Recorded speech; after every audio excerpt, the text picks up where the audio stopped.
8th anibersaryo po ng Arbitral Award, 2016 Arbitral Award, kung saan po nagwagi ang ating bansa laban po sa China, kung saan ipinagtibay ng Permanent Court of Arbitration ang ating mga karapatan, lalong-lalo na po sa ating exclusive economic zone, na ito po ay likas na yaman na para sa Pilipinas at para sa Pilipino lamang.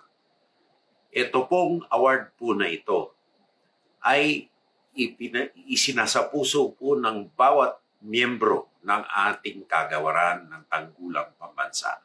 Lalong-lalo na po ang ating mga kawal na nasa LS57, BRP Sierra Madre. Sapagkat ang mga gawaing ito ay isinisigurado lang po na para sa Pilipino ang likas na yaman sa ilalim ng karagatan ng West Philippine Sea.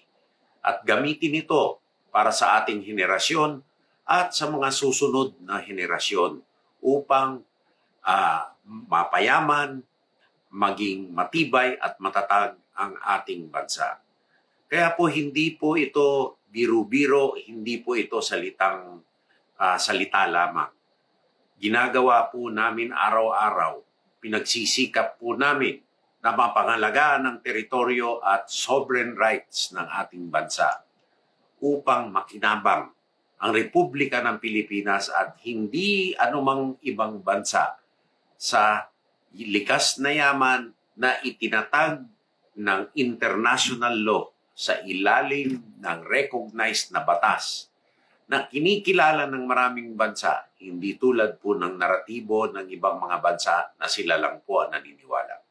Kami po ay nananalig na nasa likuran niyo po kami sapagkat para sa ating mga kababayan po itong ating pinaglalaban at kung ano ang pinagwagi natin ngayong araw na to, kinikilala po natin at isinusulong po natin.